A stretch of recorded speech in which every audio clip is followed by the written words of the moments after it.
I know a lot of you guys aren't watching the NFL these days, but the other day, during a game, a few players got into a scuffle and one of the players spit on the other.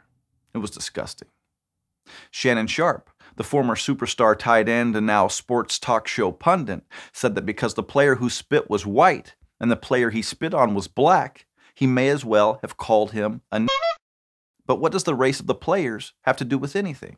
I mean, could you imagine a black player spitting on a white player and some white sports pundit saying that it's the same as calling him a honky? Of course not. Spitting on someone is an assault, and assaulting a person might have something to do with racism. But I bet in an NFL football game, it has something to do with him being on the other team.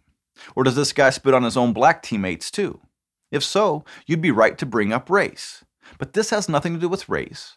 I know that. You guys know that. And even the guy who was spit on knows that. When people like Shannon Sharpe buy into the left's narrative, they can find racism, or sexism, or misogyny in every situation. And it wouldn't be so bad if it was just some guy on TV who's been hit in the head a lot talking this nonsense. But it's not. This nonsense is filtered down into our families and friendships. To judge every person's bad action as being something more than just that is to accuse them of being evil. And that's not to say that evil doesn't exist, because it does. But a couple of football players getting into a scuffle and one spits on the other isn't remotely close to being evil. It's wrong, and it's disgusting for sure, but it's not evil.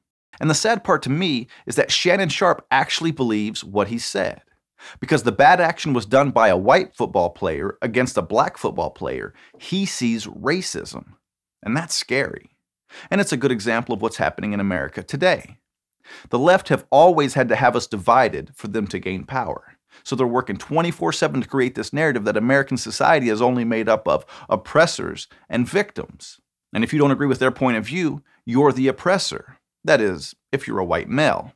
And this narrative has now gotten so out of control that a person can watch a football game, see a player take a cheap shot, and conclude that it must be because that player is an evil racist. It's insane. And if we continue down this path, God help us all, because some very bad times are coming for America.